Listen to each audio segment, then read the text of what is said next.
Pues bien, vamos a entonces entrar de lleno. No sé si ya pudieron ver la primera parte de la introducción. Ni siquiera he tocado de fondo los capítulos de esta serie que se llama Shogun. Ni siquiera he entrado a tocarlas, ¿no? Pero, pues esta serie hablábamos un poco de las misiones. Repito de nuevo, no es necesario que veas explícitamente estos. Tal vez van a ser 3 videos de pura introducción. No es estrictamente necesario que lo veas para que entiendas la serie, pero de verdad que te animo a que veas estas 2 introducciones, estas 3 introducciones que voy a hacer, porque te ayudarán bastante a entender la serie de Shogun. Entonces, hablábamos de algunas situaciones que acontecieron por el colonialismo y los misioneros. El último que nos quedamos es que un año hablamos un poco de David Livingstone. Si vieran la verdad donde estoy, no entenderían cómo estoy usando mis notas porque estoy de una manera súper incómoda. A ver cómo sale esto. Voy a cerrar esta pantalla, creo que ya no la necesitamos. Texas. Oh, está muy retrasado mi internet. Hasta ahorita estoy viendo que me confirmaste que sí se escuchaba bien. Muchas gracias. Dice, gracias por la invitación, pero estoy en el trabajo escuchando tu en vivo. Ok, no te preocupes. Ahí ya más adelante lo podrás escuchar. Por cierto, tengo en Spotify, ahorita que me dices que estás escuchándolo, también me puedes escuchar en Spotify. Ahí como Cristiano Imprudente me encuentras. No he subido todos los episodios de aquí, pero tengo, pues yo creo que la mitad de lo que he subido aquí lo he subido allá y estoy por actualizar el material, pero por ahí si alguien necesita, pues ahí está también en Disney, en Spotify. Entonces vamos con esta serie de Disney. Nos quedamos en esta parte de las misiones en Asia, hablamos del colonialismo misionero y ahora vamos a las misiones del Lejano Oriente, ¿no? El Lejano Oriente siempre había atraído pues a los europeos, ¿no? No se estaba compartiendo la pantalla, vamos a ver, sale poquito, ¿ok? Se estaba compartiendo, vamos desde acá. Simplemente una pequeña animación para... El Lejano Oriente siempre había atraído a los europeos a través de los viajes de Marco Polo, que por cierto había una serie, creo que ya la quitaron de Netflix, sobre los viajes de Marco Polo y entre otros, ¿no? El Occidente se enteró de las civilizaciones antiguas del Oriente. En el siglo XVI, los portugueses establecieron contactos permanentes con China. Otras potencias europeas le siguieron. La necesidad de lograr o mantener concesiones y ventajas comerciales fue llevando a las potencias europeas a intervenir militarmente en Asia. Entonces, entendamos todo ese concepto que vas a ver en la serie también.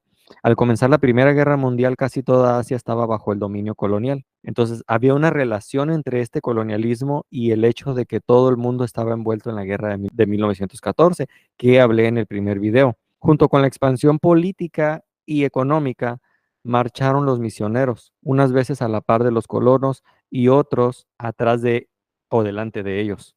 Entonces, había intereses comerciales de los colonos y era lo que más estorbaba en la expansión del evangelio en muchas partes de Asia. A pesar de esto, al terminar el siglo XIX, había pocas regiones del Oriente en que no se conociera, aunque fuera remotamente, el mensaje de Jesús. Imagínense entonces ahora, ¿no? En nuestra época, ¿cómo estaremos, ¿no? Entonces, me voy a saltar un poco la parte de lo que sucedió en la India, porque no es, aunque es parte de Asia, pero pues no concierne del total en sí en la serie que estamos hablando que se remonta a Japón, ¿no? Vamos a saltarnos hasta las compañías británicas, Guillermo Carey. Me estoy saltando bastante de historia de la iglesia porque quiero llegar a Asia y especialmente a Japón. Solo un pequeño background también. Hubieron varios problemas que Carey tuvo que afrontar, ¿no? Y los demás misioneros confrontaron en la India la hostilidad de los comerciales europeos, ¿no? Las religiones antiguas y complejas que penetraban cada faceta de la sociedad, ¿no? Estaban súper arraigadas, ¿no? Así como cuando, al menos en México, vas al sur, el catolicismo tradicional, pues está súper arraigado. En ese tiempo, pues el budismo, la India era la cuna del budismo y el hinduismo. Cuando llegaron misioneros con su religión occidental, los hindúes les preguntaban, ¿qué podía ofrecerles el cristianismo? Con sus 3 millones de dioses, se jactaban de su tolerancia y miraban con desprecio las afirmaciones cristianas que Jesús era el único camino. O sea, a ellos les molestaba un poco bastante las afirmaciones de los cristianos de que Jesús era el único, ¿no? A ellos no les agradaba mucho y se les hacía intolerante la afirmación que hacían los cristianos respecto a dejar a Jesús como el único camino. Hoy en día, pues con tanta algarabía de querer ser y tener esta conveniencia de no entrar en conflicto con nadie, pues ahí tiene al Papa Francisco, a Jesús Daniel Romero, entre otros líderes, pues diciendo pues que en realidad pues uno si se porta bien, no importa si eres ateo, dijo Francisco, allá nos vemos en el cielo, ¿no? Hablándoles de puras cosas, este señor no sé dónde habrá estudiado la Biblia, pero pues la verdad que los testigos de Jehová en este sentido tienen un poco más de estudio que ese señor, ¿no? Que dice que nosotros somos huérfanos y no tenemos a María. Bueno, Carey y los que le seguían les demostraron que la fe cristiana era exactamente lo que ellos necesitaban, que en Cristo había salvación y además encontrarían libertad de las cadenas del sistema de castas, de hecho hay muchos lugares en la India que todavía existe este sistema de castas y del interminable proceso de reencarnación. Y para las castas más bajas, únicamente el cristianismo ofrecía esperanza, o algo que trajo el cristianismo fue libertad, no solo de manera espiritual, sino de manera literal, de manera física también. Entonces, otra barrera que enfrentaron los misioneros fue el clima en Asia. Tanto Carey como Hudson, que ya hablamos un poco la vez pasada, enterraron a sus esposas y a sus niños pequeños en la tierra asiática.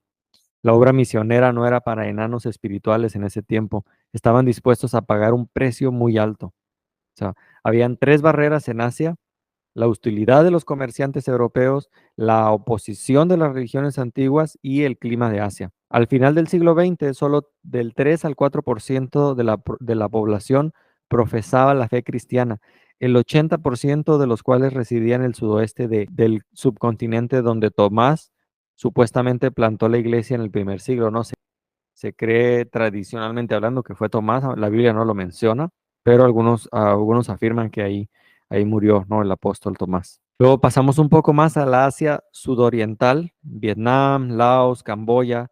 Siam fue el único país de Asia suboriental que mantuvo su independencia. En la zona de influencia francesa fueron los misioneros que provocaron el avance colonizador. Al ser perseguidos por las autoridades locales, los católicos apelaron a las autoridades francesas. Es algo que vas a ver mucho también en la serie de Shogun, ¿no? Terminaron adueñándose de la religión.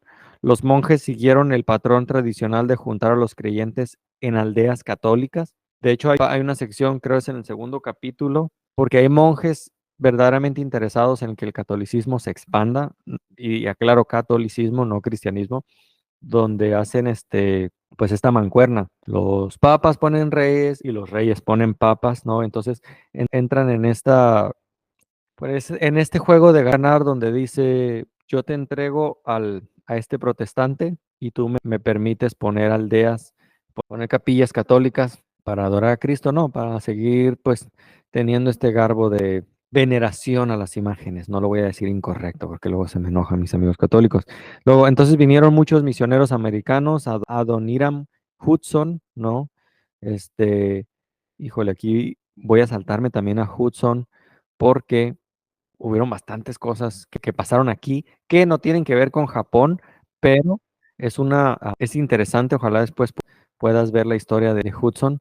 Hubo una guerra entre Birmania y Gran Bretaña. Estalló la guerra entre Birmania y Gran Bretaña, y Hudson había recibido fondos a través de Inglaterra procedentes de los bautistas norteamericanos, que es algo que tenemos los cristianos, que apoyamos las misiones, ¿no? Eso se ha visto desde siempre: apoyar las misiones y apoyar a las necesidades locales que hay y a las misiones que se lanzan, ¿no? Las autoridades birmanas sospecharon que pudiera ser un agente británico y lo encarcelaron, ¿no? Siempre, a veces los misioneros sufrían de eso. Por un lado, eran rechazados por las tribus, y por otro, el mismo gobierno a veces los pensaba que eran pues espías. Gracias a la intervención de su esposa, después de 1 año y medio de encarcelamiento, fue dejado en libertad, pero su salud quedó quebrantada. La incertidumbre afectó también la salud de la señora Hudson, que murió en 1826, ¿no? La muerte de su esposa afectó profundamente a Hudson, quien, sufriendo de depresión, se retiró a la jungla donde vivía como recluso. Sí, los cristianos también podemos caer en depresión, los cristianos también sufrimos, ¿no? Bueno, aquí voy a saltarme un poco a Hudson y llegamos a China, que ya nos vamos acercando un poco a Japón, ¿no? Como se ha mencionado, el cristianismo en China ha ido desapareciendo. No duró, en China y Japón duró muy poco y ha ido desapareciendo. El primer portador de las buenas nuevas en China fue Alopen, ¿no? Ya hablamos un poco de él. Los nestorianos de Persia iniciaron la evangelización de China. Aunque la persecución de la iglesia fue feroz, la iglesia nestoriana sobrevivió hasta el año 845. ¿Ok? Vamos a ver si hay algún comentario en vivo. Nada. Okay. En 1900, el franciscano Juan de Monte Corvino llegó a China y fundó una iglesia de 6,000 miembros en Pekín, y los cristianos fueron expulsados de China en 1369. El próximo representante de la fe que llegó a la China fue el jesuita Mateo Ricci en 1583, que es la fecha que nos quedamos hablando la vez pasada. La política de sus sucesores causó una gran tensión entre la iglesia y el gobierno, y una vez más la iglesia desapareció, ¿no? En el siglo XIX ocurrieron grandes cambios en China. La nación orgullosa y civilizada se vio humillada, dividida y conquistada por ejércitos extranjeros. Algo parecido le pasó también a Corea. Japón invade Corea. Japón, que también es una nación orgullosa, una nación muy trabajadora, muy luchadora, pero muy orgullosa. La enseñanza del karate era un privilegio que era solo para japoneses. De hecho, el karate se enseñaba de padre a hijo. Después se populariza un poco y se abren escuelas y eso, pero cuando Japón invade Corea, hay uno, se me fue su nombre, el fundador del Kyokushin, quiere aprender karate, pero los japoneses lo ven como basura a él, ¿no? Y él mejora eh, esta manera de hacer karate, se va a las montañas. Hay una autobiografía y hay una película muy interesante que se llama El peleador del viento, algo así, Fighter of the Wind, algo así. Es el peleador del viento. Yo ahorita ando un poco confundido cómo era el título en inglés, pero si lo buscan ahí lo encuentran. Y por sentirse rechazado de que él no podía practicar